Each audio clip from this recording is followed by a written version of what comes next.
Muy bien. Entonces, continuamos.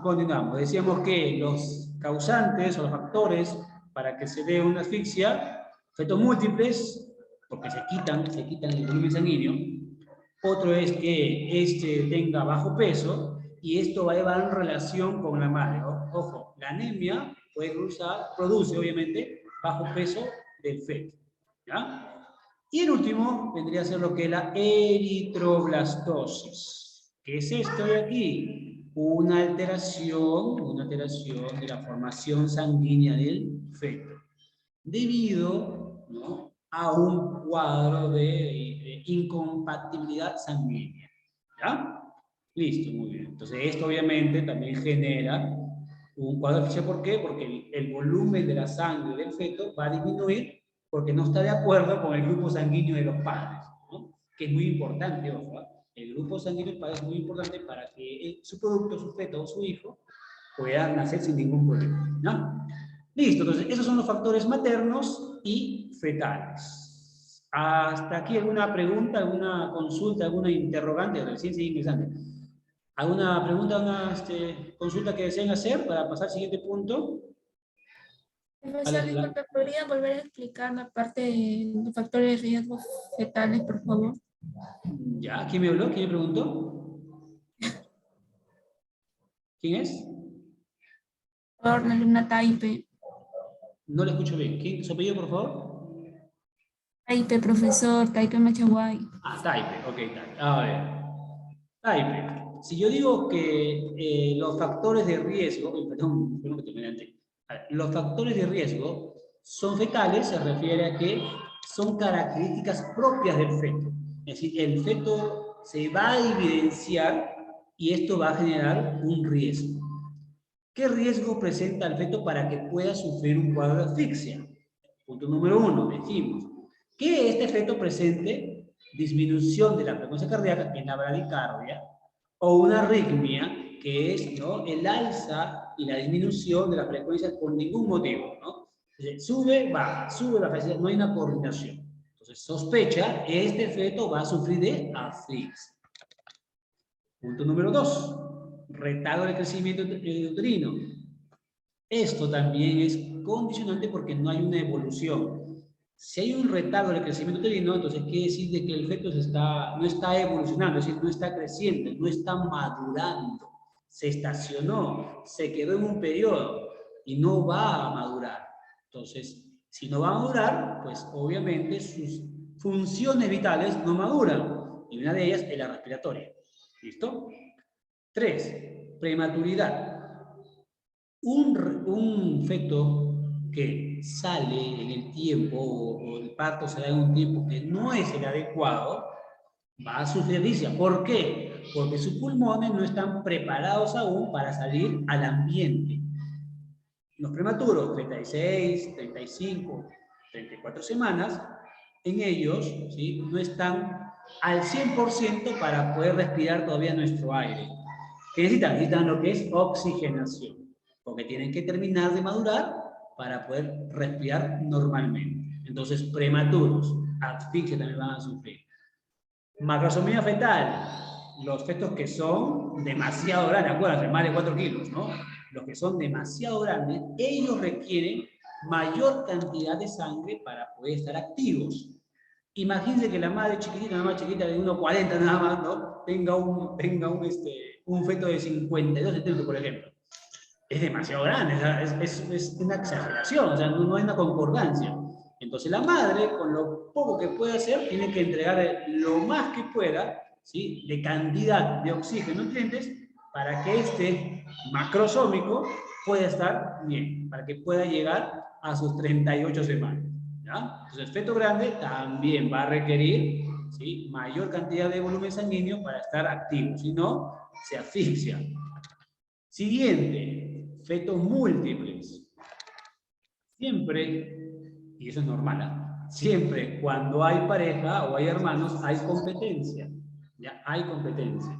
Ustedes lo podrán corroborar, seguro, ¿no? Ustedes tendrán hermanos, ¿no? Además de ver quién compite con el otro, normalmente, ¿no? Entonces, hay uno de los dos, ¿ya?, que va a quitarle al otro. ¿no? Le quita, digamos, ¿no? Le quita nutrientes, le quita oxigenación.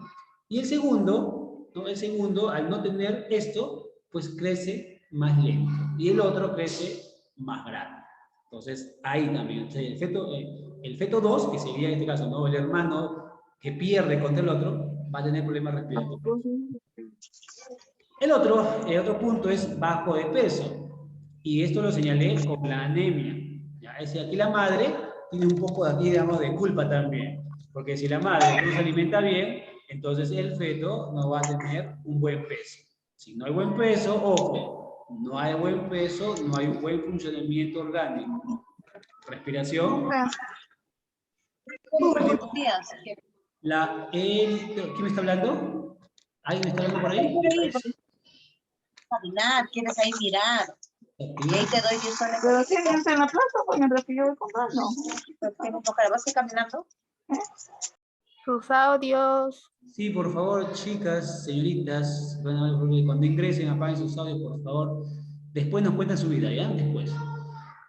Listo, ya está, muy bien. Y por último, tenemos la eritroblastosis. ¿Qué es esta? Es cuando hay una alteración en la producción sanguínea. Esto se debe a que hay una alteración, ¿sí?, de la compatibilidad sanguínea, ¿no? Hay una respuesta de que el grupo sanguíneo del padre y de la madre no es el mismo. Entonces, el feto comienza a reaccionar produciendo ¿no? antígenos contra este grupo sanguíneo, ya sea el padre o la madre nuestra, ¿no? Entonces, ese es otro punto, otro factor de riesgo, ¿ya? Entonces, estos son factores maternos y factores fetales. Falta lo que es el obstétrico. Ahora, ¿dónde encaja? Encaja lo que es en el proceso de la gestación como tal. Cuando hablamos de obstétricos, hablamos del proceso de la gestación tal cual, ¿ya? Entonces, en la parte obstétrica, ¿qué factores de riesgo pueden conllevar a que el feto tenga un cuadro de asfixia? Uno, el líquido meconial, es decir, líquido verde. Normalmente el líquido del líquido amniótico es claro, como el agua, clarísimo, ¿ya? ¿Listo? Pero cuando se torna de un color parduzco, es porque va a obstruir la parte respiratoria del feto. Entonces, si obstruye la parte respiratoria, no lo deja respirar. Entonces, asfixia. ¿Ya? A ver, Hernández va a entrar. Ya está, ahora sí. Listo. Otra característica obstétrica. Tenemos a la incompatibilidad cefalopélvica. ¿A qué se refiere eso? Acá hay una pelvis, ¿ya? Más o menos, ¿ya? Es una pelvis de la madre. Ojo, más o menos, ¿ah? Listo, más o menos. Ahí está, esa es la pelvis materna, ¿ya? Por aquí va a pasar, por este espacio va a pasar el producto. Aquí está el producto. ¿Ya? Ahí está su cabecita. Y su cuerpo. Ahí está, va de cabeza, va de parte cefálica, ¿no? Obviamente tiene que bajar, ¿no? Es lo normal. Entonces, cuando hay una incompatibilidad céfalo, o sea, la cabeza del feto, no es concordante con el espacio por donde tiene que surgir.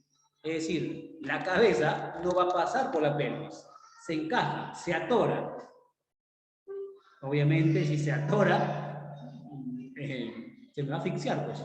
¿Por qué? Porque los tiempos, lo digo ustedes, los tiempos de las contracciones es donde no hay, ¿no?, oxigenación al feto. Y si la madre está en contracciones tras contracciones y el feto no va a pasar, pues se me va a asfixiar. Es así, ¿ya? Listo, siguiente. Presentación anormal del feto. Ajá, presentación anormal. Vamos a borrar acá, ¿ya? ¿A qué se refiere presentación anormal? Se refiere cuando el feto no va bien, pues no está presentado. Es decir, no va a dirigirse de buena manera. No va de cabeza. Si no, va, de repente puede ser de pie, como le dicen algunos, ¿no? De pie. ¿Así? ¿Listo? Van sus miembros inferiores, o por lo contrario, no, va echadito, va así, de esta forma. Entonces, es una presentación anormal del feto, ¿no? Va podálico, ¿no?, o transversal. Entonces, así nunca va a salir, ¿no? Entonces, ahí también se puede asfixiar. Candidata para cesárea. Candidata para cesárea esta madre. Listo, siguiente causante. Trabajo de parto prolongado. Tiempo exagerado. ¿Ya? Normalmente el trabajo de parto puede estar en, pues, ¿qué le digo? De 1 a 3 horas, de 3 a 5 horas, lo más aconsejable. Ya más de ese tiempo ya no. Ya no, ¿por qué? Porque el trabajo como tal es un periodo donde se da lo que es de la parte de la dilatación del cuello uterino hasta su máxima dimensión, que es 10 centímetros. ¿Ya? Entonces, si en ese proceso decimos que se quedó en 9 y nunca llega a 10, ese es un trabajo de parto prolongado, es decir, nunca llega a 10. Y tiene que llegar a 10 para que la cabeza del feto salga. Entonces, si se queda estacionada en 9, es decir, 9 centímetros de dilatación, entonces el feto nunca va a salir. Entonces, trabajo de parto prolongado. ¿Ya? Se extiende al tiempo normal. Otro causante obstétrico, las cesáreas. Las cesáreas. Se supone que las cesáreas son un método para poder aliviarnos, pero las cesáreas, al no ser un procedimiento fisiológico, también genera lo que es una depresión respiratoria. Ustedes me preguntarán, ¿pero por qué? ¿Cómo? ¿Cómo es eso? Normalmente cuando el feto viaja por el canal del parto, viaja por aquí, le voy a cambiar de color, ¿ya? Le voy a cambiar de color. Viaja por aquí, por este espacio, por acá tiene que viajar, obviamente de cabecita. Voy a borrar esto de aquí, lo borro, para que no interfiera. Entonces, viaja por aquí el feto, por este canal, por esta vía. ¿Ya? Entonces, cuando viaja por ahí, la parte ósea y muscular de la madre comprime el tórax del feto. Cuando está pasando por aquí, ¿sí? Lo comprime, lo aprieta. Esa acción de presionar el tórax del feto hace que sus pulmones se preparen para la primera respiración, para la primera inspiración. ¿Ya? Entonces, eso pasa en un trabajo eutóxico. Entonces, cuando esto no sucede, es decir, cuando se da la cesárea, que simplemente lo sacan y no se oprime nada, entonces el feto no ha sido preparado para su primera respiración. Entonces la cesárea no es un buen elemento fisiológico para la respiración del feto. ¿Ya? Listo, muy bien. O sea, todo natural es bueno. Y por último tenemos lo que es el oligoamnios y polihidramnios. ¿Qué es esto? Pues la cantidad de líquido amniótico, ¿no? La cantidad de líquido amniótico. Aquí vemos, acá primero decimos que el líquido amniótico, su consistencia o su presencia es, ¿no? Clara, netamente clara. Si es verde, se le llama meconial. ¿Ya? Aquí habla de la cantidad de líquido. Si es muy poquito, se le llama oligoamnios, y si es demasiado, es polihidramnios. Ustedes me preguntarán, seguro, alguno de ustedes, ¿no? Me voy a adelantar. Profesor, ¿y cómo afecta un oligoamnios y un polihidramnios en la respiración? Sencillo. Imagínense que ustedes están en una piscina, ¿ya? Imagínense, en una piscina. Ustedes estén buceando en la piscina, ¿ya? ¿Listo? Muy bien. Y ese es su ambiente de ustedes, ¿ya? Están ahí sumergidas por un buen tiempo. En una cantidad de agua adecuada, que sería la cantidad de líquido, ¿ya? ¿Ustedes podrían bucear en una piscina que le llega a las rodillas? No, licenciado. No, licenciado. No podías sumergirte, ¿verdad? Correcto. Entonces, un oligoamnios, poca cantidad de líquido. Ustedes podrían bucear, digamos, ¿no? O resistir la respiración en una piscina que sea demasiado honda, así que te veas hasta el fondo de la piscina, al fondo, ¿sí? Y cuando quieras respirar te vas a demorar en salir, porque estás en el fondo, ¿no? O sea, mucha cantidad de agua. ¿Podrían ustedes retener la respiración por un buen tiempo para poder luego salir a respirar? No se puede. Poliagrio, una cantidad excesiva de líquido que al feto no le deja respirar de forma adecuada. Entonces, en ambos casos, en ambos factores, tanto en la disminución de líquido como en el aumento del líquido, pues genera una alteración. ya sea por la excesiva cantidad de líquido o ya sea por la poca cantidad de líquido.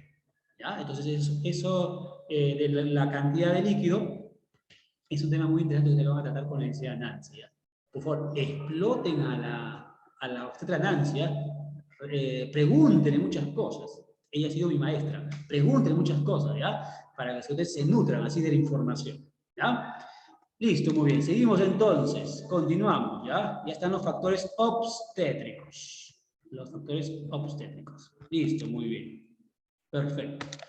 Y cerramos con lo que es los uteroplacentarios. Ojo, hemos tenido factores maternos, fetales, obstétricos y ahora uteroplacentarios. Responsables aquí, el útero y la placenta, obviamente. ¿Ya? A ver, entonces, el útero y la placenta no se ponen de acuerdo. Entonces, vamos a ver qué situaciones pueden generar un cuadro de asfixia en el feto. Punto número 1, las afectaciones del cordón. Aquí está, el cordón. El feto, que aquí le vemos en imagen, ¿ya? Voy a acá a dibujar mi fetito, ¿ya? Acá está mi feto, ¿listo? No soy muy buen dibujante por si acaso, ahí está. Ahí está mi feto. Está en posición podálica, por ahora nada más. ¿Ya? Listo. Este es su cordón. Ahí está su cordón. Ese es su cordón. Listo, muy bien. Bien bonito su cordón. Y por acá está su placenta. Este es su placenta. Ahí está su placenta, vigilándolo, ya que todo vaya bien. ¿Ya? Y todo esto obviamente está, ¿no?, dentro del útero, ¿verdad? Todo está dentro del útero.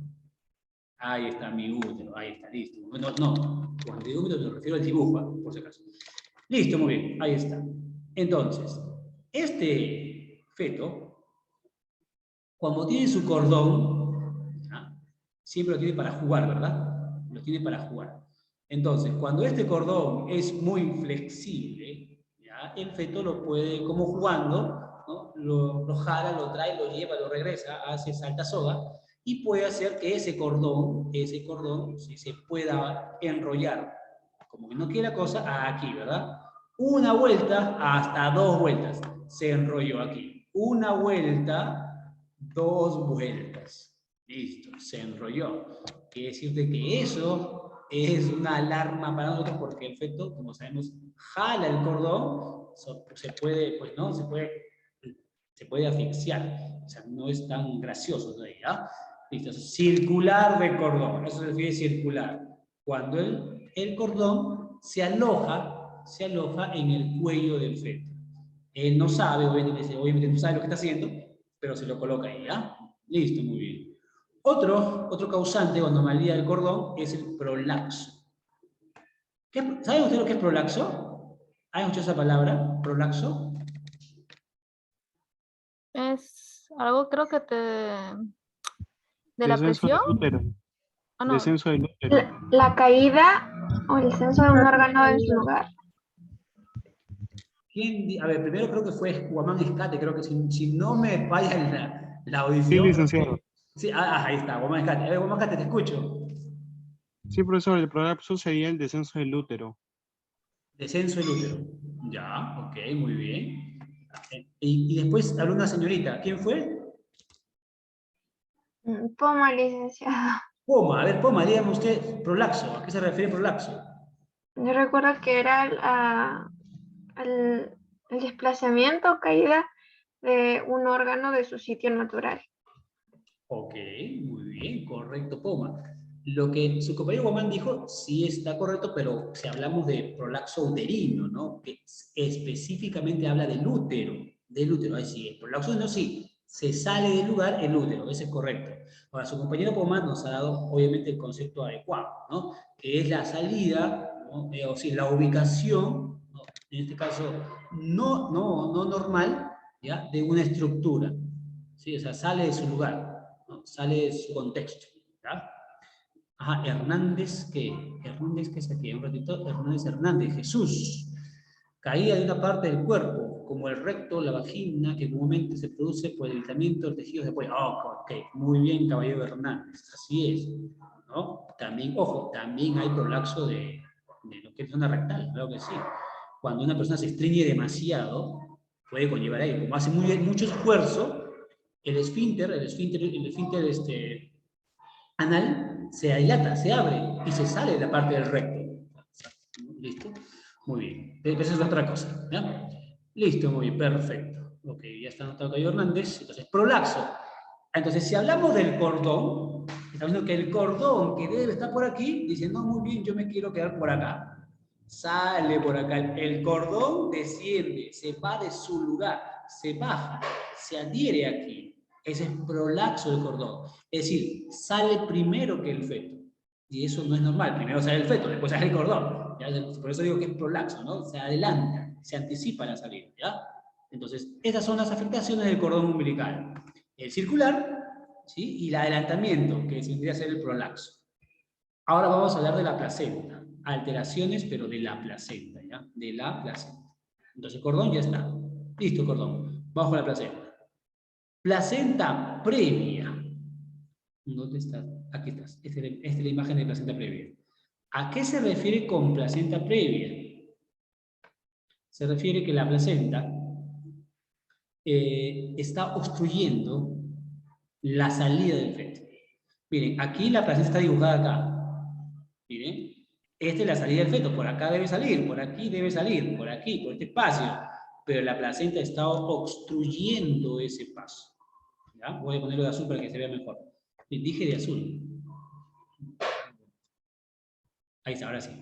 Uy, me dio una raya. Esta es la placenta. La placenta dice, no, yo quiero salir primero, pues, ¿sí? Se me antoja salir primero. Y ella no puede salir primero. No puede, no, quizás primero es el feto. La placenta sale de último, ¿no? Y eso se llama alumbramiento. Y esto lo van a aprender más adelante, ¿no?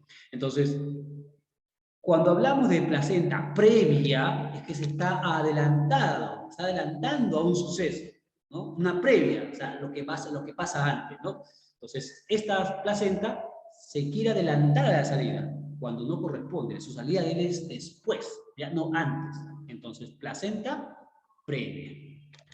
El otro causante placentario es el desprendimiento de la placenta de forma temprana, prematuro, ¿no? Aquí tenemos como dibujo a la placenta, miren ustedes que se está desprendiendo. Se está desprendiendo. La placenta es la última estructura en salir del útero. Es la última, ¿ya? Entonces, pero en esta ocasión, esta placenta ya se está desprendiendo, ya se quiere salir, cuando todavía no es el momento. Y al desprenderse, obviamente, ¿no? Ya pierde la conexión con los vasos sanguíneos del útero. Es decir, ya nadie la va a alimentar a la placenta. Como nadie la alimenta, entonces se va a morir, ¿no? La placenta. Entonces, obviamente, ¿sí? Es el desprendimiento prematuro de la placenta. Sale o se adelanta, ¿sí? Al trabajo de parto. Y por último, tenemos lo que es los causantes uterinos. Uterino, ¿ya? Entonces tenemos cordón, placenta, que ya está, ahora uterino. En el causante uterino, ¿qué tenemos? Tenemos lo que es, ¿ya? Tenemos lo que es la hipotonía, hipo, bajo, y la hipertonía, aumento. Como estamos hablando del útero, pues entonces es un aumento y una disminución, ¿ya? Del trabajo del útero, de la contracción uterina, a eso se refiere. El útero trabaja muy lento, es muy flojo el útero, le decimos hipotonía. Si el útero está muy emocionado, está muy apurado, hipertonía. Entonces, ¿esto cómo ocasiona? Si hablamos de una hipotonía, que quiere decir de que el útero no se contrae rítmicamente, es decir, ¿no? Normalmente sería así una contracción rítmica. Esta es una contracción rítmica. En una hipotonía, la contracción es así. Sus tiempos son más prolongados. ¿Entendido? Y en una hipotonía, pues es lo contrario, ¿verdad? ¿No?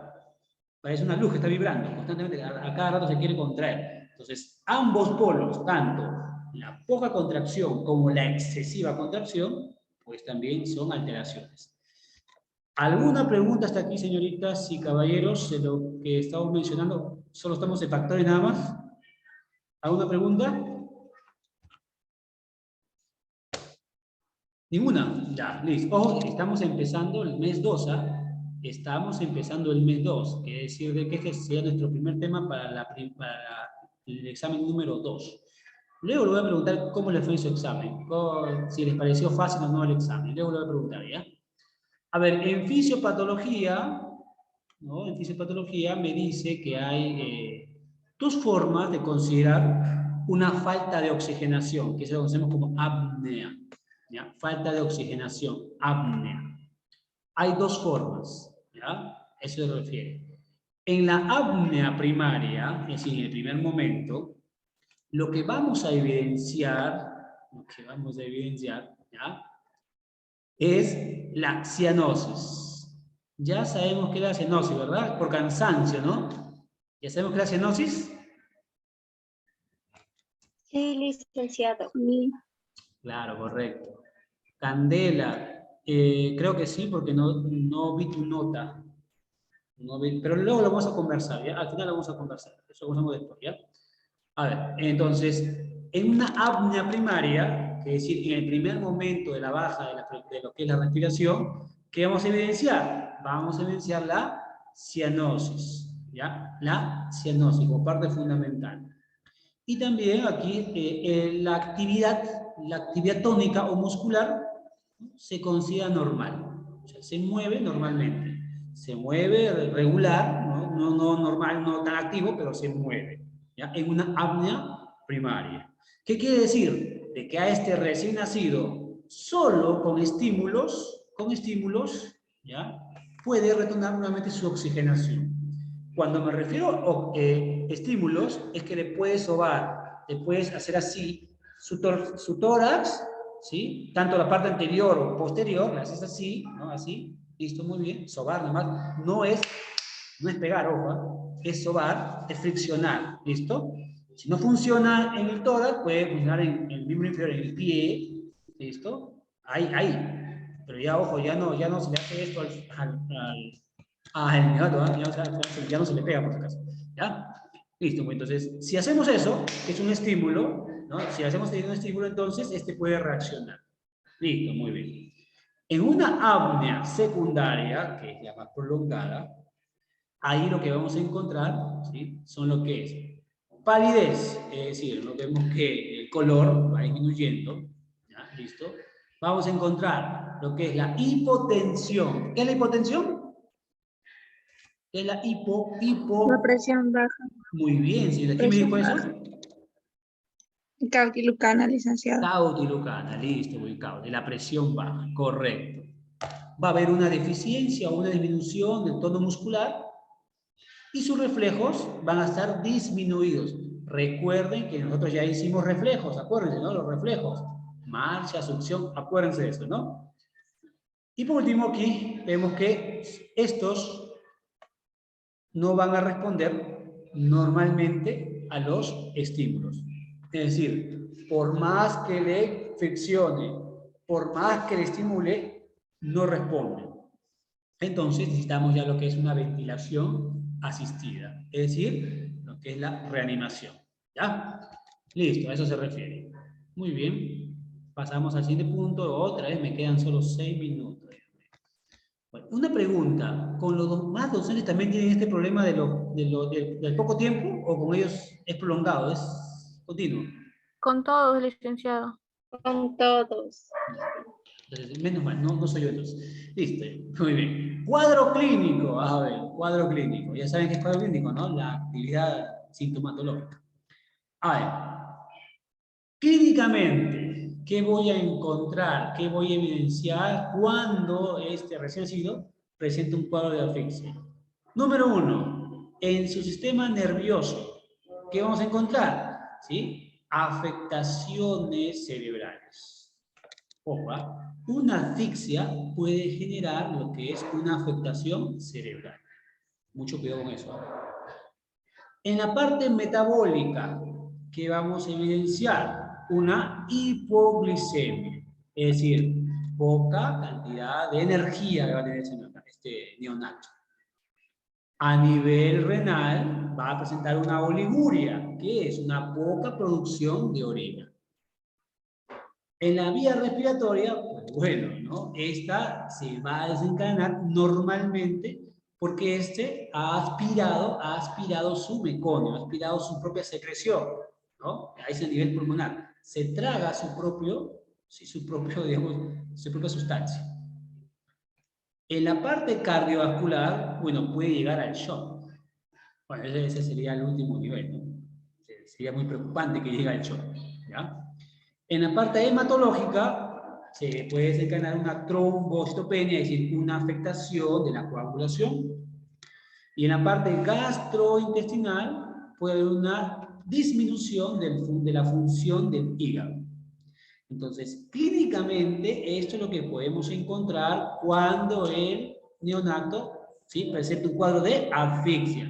Miren todo lo que se puede afectar, ojo, miren todo lo que se puede afectar. Entonces, es algo muy delicado, ¿ya? Y que hay que tratar a tiempo, obviamente, ¿no? Listo, muy bien. Entonces, cuadro clínico, sistema nervioso central, metabólico, renal, hematológico, cardiovascular, pulmonar y gastrointestino, ¿ya? ¿Alguna pregunta a este cuadro clínico? ¿Alguna pregunta? ¿Ninguna? ¿Ninguna, no? No, ninguna, listo, muy bien, ninguna. Si no hay ninguna observación. Muy bien. Esto creo que, si no me equivoco, lo dejé tarea, creo, ¿no? Delegada, ¿esta es la tarea, si no me equivoco? Sí, licenciado. Entonces no puedo expandirme porque era tarea, ¿ya? No puedo Un expandirme. poquito. Bueno, está Sí, llegando la tarea. A ver, ya. Solo un poquito nada más. A ver, lo voy a contar en imágenes, ¿ya? En imágenes. Un proceso de reanimación neonatal es totalmente distinto a un proceso de reanimación del adulto. Entonces, ¿qué me quiere decir eso? Que las acciones que yo voy a tratar, en el neonato, ¿sí?, tienen un punto de consideración a diferencia del adulto. Las pautas son distintas, los manejos son distintos, ¿ya? Incluso hasta las reacciones son distintas. En el neonato, vean ustedes, lo primero que suele hacerse para tratar de que éste vuelva, ¿sí?, a su frecuencia respiratoria normal, la estimulación. Como primer paso, debo tener, es, ¿no?, que éste me reaccione. Ahí están los estímulos, ven ustedes, ¿no? En lo que es, ¿no?, sobar la parte, digamos, de los miembros inferiores o la parte dorsal, ¿no? Listo. Si esto no funciona, si esto no restablece la respiración, ya viene lo que es la acción mecánica. Es decir, los trabajos de compresión y los trabajos de ventilación. Ya, ese es un trabajo de ustedes, ¿no? No puedo expandir más ya, no les estaría resuelto todo, ¿ya? Entonces, primer punto para poder asistir a un neonato es estimular. Si eso han considerado su trabajo, perfecto, ya tiene un buen punto ganado ahí, ¿ya? Ahora, cuando se aplica ya lo que es el ejercicio de la atención, ¿ya? ¿Listo? Ahí quiero ver ustedes cómo lo desarrollan, cómo lo hacen, ¿ya? Ojo que las tareas no son para entregar contextos largos, ¿ya?, por si acaso, ¿ya? No son muy puntuales nada más. Se hace esto, punto, punto, punto.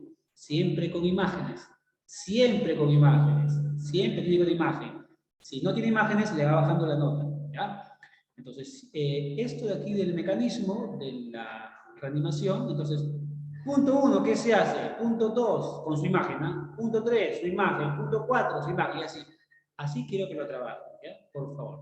Todas las tareas, tanto individual como obviamente grupal. Entonces, ¿qué podemos ver aquí? Podemos ver bien ustedes cómo el asistente está haciendo las respectivas compresiones al neonato. Y aquí, en este caso, el otro asistente está dando las ventilaciones. ¿Listo? Acá se ve mejor la ventilación, ¿ya? Listo, muy bien. Entonces, lo que usted me tiene que explicar es el proceso. ¿Qué es lo que hacen primero? Primero comprime, primero ventila. ¿Y cómo lo hace? Y esa con su imagen. Esa información con su imagen. Ese es el trabajo que tienen que hacerme, ¿ya? Ojo que en este mes voy a ser un poco más riguroso con las tareas, ¿ya? En el primer mes no he sido muy liviano. Listo, me quedan solo segundos. Retornamos para hablar ahora de lo que es sepsis neonatal, ¿ya? nos enganchamos o retornamos después, ¿ya? Listo, muy bien. Regresamos, ¿no? Regresamos.